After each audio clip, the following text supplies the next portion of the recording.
বিশ্বকাপের আগে নিজেদেরকে ঝালিয়ে নিতে যুক্তরাষ্ট্রের বিপক্ষে সিরিজ খেলছে বাংলাদেশ। লক্ষ্য শেষ মুহূর্তে যুক্তরাষ্ট্রকে উড়িয়ে দিয়ে বিশ্বকাপে আত্মবিশ্বাসে টাইটুম্বুর হয়ে যাওয়া। কিন্তু ঘটনা ঘটেছে তার উল্টো। প্রথম ম্যাচে যুক্তরাষ্ট্রের বিপক্ষে হতশ্রী পরাজয়ে লজ্জায় ডুবেছে টাইগাররা। এই হার কোনোভাবে মানতে পারছেন না টাইগার সমর্থকরাও। এর আগেও অবশ্য বাংলাদেশ ছোট দলের বিপক্ষে ম্যাচ হেরেছে, কিন্তু তাই বলে র্যাঙ্কিংয়ে 10 ধাপ পিছিয়ে থাকা প্রথমবারের মতন বিশ্বকাপে খেলতে আসা যুক্তরাষ্ট্রের সঙ্গে ভাবতেই যেন গা ছমছম করে ওঠে।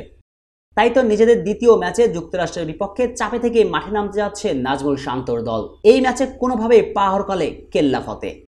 যুক্তরাষ্ট্রের বিপক্ষে সিরিজ খোয়াবে টিম টাইগার্স।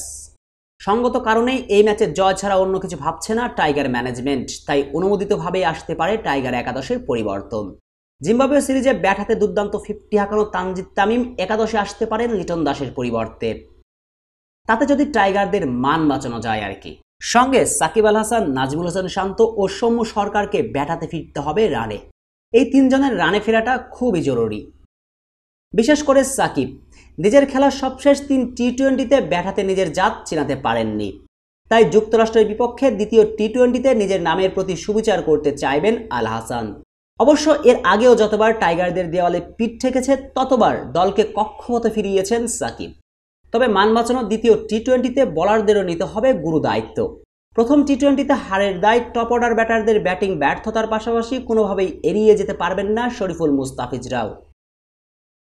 কেননা প্রথম টি-20তে ডিপেন্ড করার মতন একটা স্কোর পেয়েছিল বোলাররা, কিন্তু সে রানকে ডিপেন্ড করতে গিয়ে তালগোল পাকিয়েছেন শরীফুল মুস্তাফিজ।